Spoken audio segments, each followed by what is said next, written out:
just to finish up, let's have a look at freight markets. Paul, container shipping, all this disruption to supply chains, especially the Red Sea crisis, has helped container lines post some big profits. They've also been ordering a lot of ships. In fact, the order book is almost 30% of the in service fleet. I'm guessing you're expecting more profits for carriers next year, assuming these conditions all continue, and maybe a massive correction if there's any sort of normalization. Would that be around about right?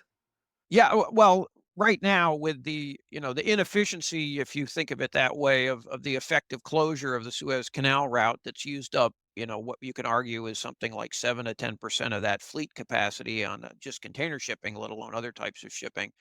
Um, if it's possible to achieve some reduction in the attacks and actually have some of the steamship lines revert to using the Suez route, that capacity instantly goes back out of the market and becomes a risk of an oversupply. And that's against a trade forecast that we have forecast for 2025, even in the baseline before these tariff imposition potential of slower growth in both imports and exports in 2025 compared to 2024.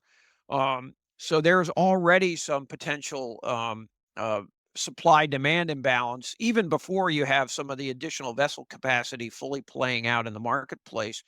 Obviously, vessel scrapping is a factor. How many of those advance to the breakers for the old ships?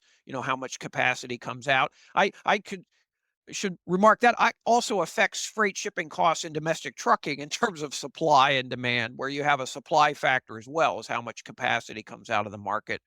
Um, in addition to just the demand side that we're talking about here in shipping on every mode of transport, but in container shipping, especially some of those factors at work.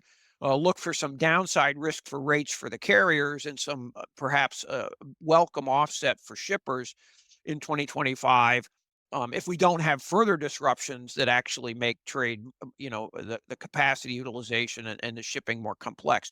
That strike risk in January, weather conditions with water in the Panama Canal, all of which, were there in 2024, were not clear are going to be gone in 2025. So there's still other disruption risks that could affect, capacity deployed and therefore rates and shipping costs.